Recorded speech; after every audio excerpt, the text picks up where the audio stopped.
Yo, what's good, my slime? Today we're going to be reacting to the 3 types of intelligence you need to master in your life. This is looking like a banger of a video. Let's watch, bro. The most influential people of all time weren't book smart, but they had something in common: the triarchic theory of intelligence. According to the American psychologist Robert Sternberg, there are 3 big types of intelligence. You need all of them to reach your goals in life. So it all starts with number 1. Bro, a lot of the intelligence... Hold on, before we get into the video, bro, a lot of the intelligence is like through experience, bro. Genuinely, like wisdom type shit. Especially street smarts, being smart, like street smarts. Bro, that's like, oh, practical, bro. Like, you've been through shit, so you know not to go through that shit again, bro. Like, getting scammed. Bro, if you've gotten scammed before, like, you're much less likely to get scammed again, for example.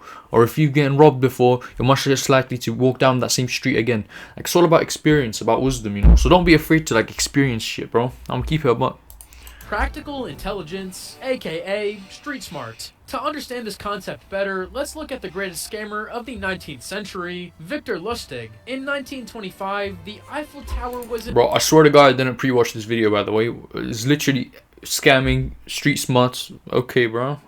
Okay, the CIA is following my shit right now. In pretty bad shape. Maintenance was expensive, and there were even rumors that it would eventually be sold. But Victor saw this as an opportunity. He pretended to be a government official and tried to sell the Eiffel Tower to Andre Poisson. Compared to the other scrap metal dealers, he knew that Andre was desperate to rise in status. So he decided to offer him a special deal. 2 days later, Victor was in Vienna with the cash, while Andre lost a big part of his fortune. That's because Andre lacked judgment, which is the first part of practical intelligence. How can you improve it? By paying attention to your heuristics. These are mental shortcuts your brain uses to make quick decisions. There are 4 types of heuristics. Hold on, bro. He sold you the Eiffel Tower? Now you a prey, bro. You a victim. You're a trick, bro. That's what you are. You're a trick.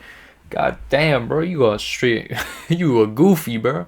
Anchoring heuristic. We tend to rely too heavily on the first piece of information we're given. For example, salesmen usually show us the expensive version of a product first, so everything else seems cheaper. Availability heuristic. We tend to put too much weight on information just because it's easy to remember. If the news showcases a shark attack, many people will avoid swimming in the ocean, even though statistically, cows kill more people than sharks do.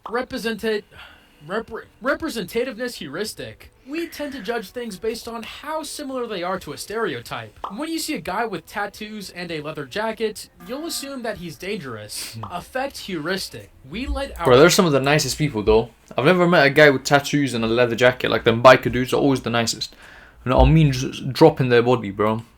It's because, like, some people, they try to compensate for being, like, not being as masculine by being overly violent.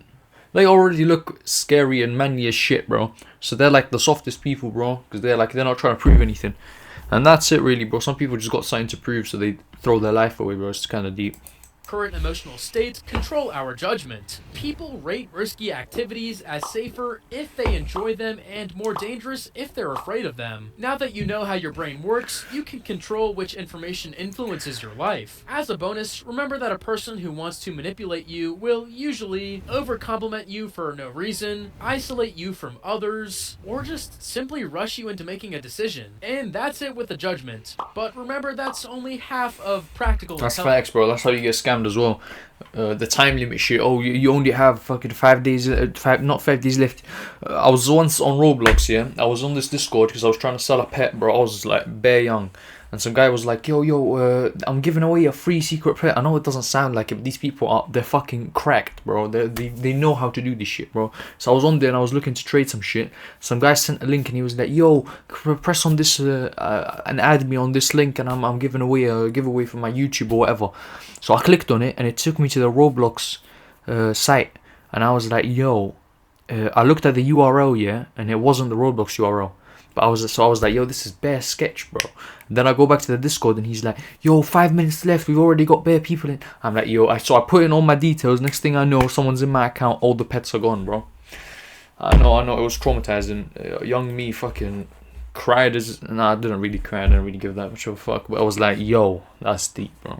intelligence. You also need adaptability. For this, you have to use the OODA loop. This is a system invented for high-stakes combat situations by Colonel John Boyd. Analyze what's happening in the moment. Figure out what that means for you. Think about the best move you can make. Act without hesitation. Here's an example from Top Gun. There they are.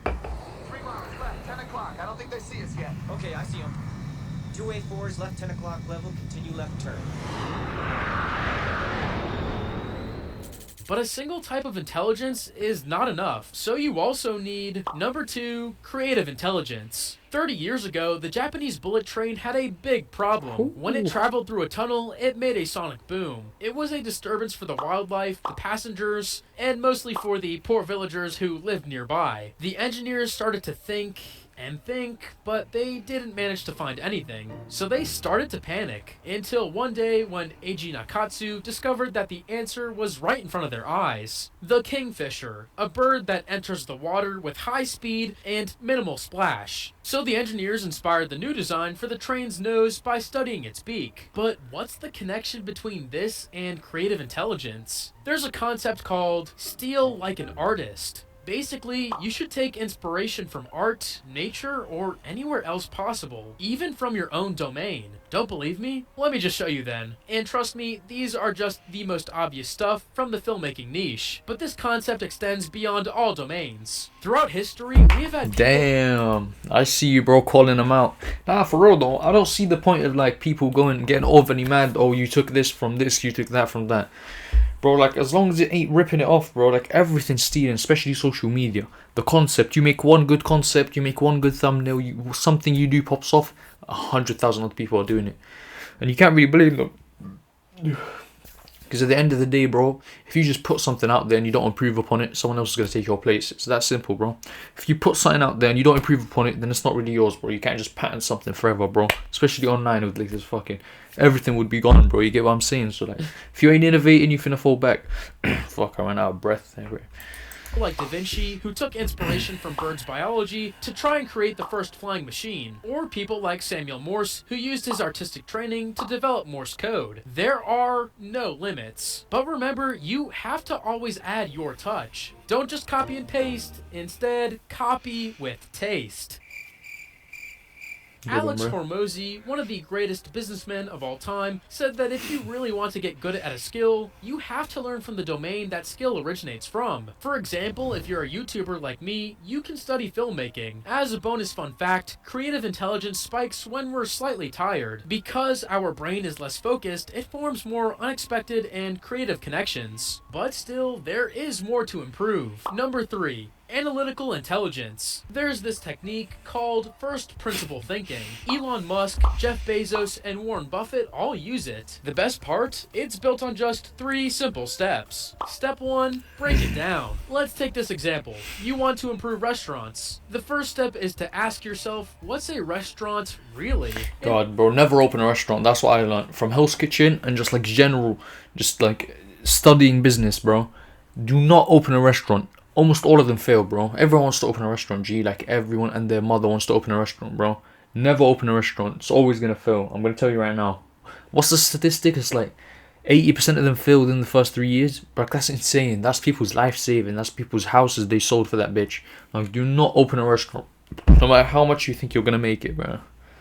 In this case, you might say it's a place where there's a kitchen, ingredients, cooks, and a way to get food to people. Step 2, challenge assumptions. Ask yourself, do people actually need to sit in the restaurant to eat? What if the restaurant didn't serve people, just made food? Step 3, rebuild from scratch. In our case, you remove the dining area, seats, and front staff, you build multiple kitchens in just one place for a lower cost, and optimize only for online delivery. That's how Travis Kalanick came up with the $15 billion company Cloud Kitchens. However, if you think that's too complicated and want a faster tip, I found an interesting game just for you. The 2008 Jeggi et al. Study revealed that dual NBAC, a type of cognitive training exercise, can improve fluid intelligence and the ability to solve new problems. Is this a sponsor? I can already fucking tell.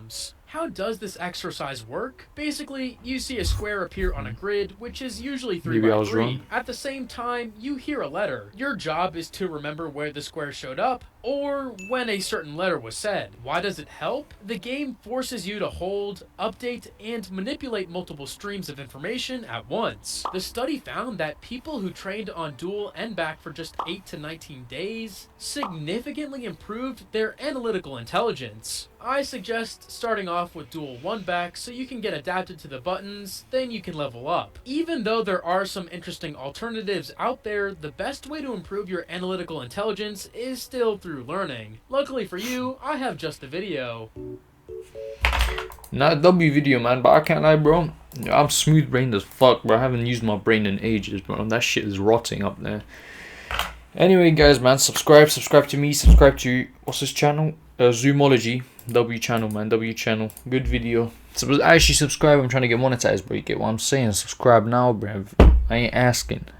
I'm demanding, motherfuckers. Anyway, goodbye, man.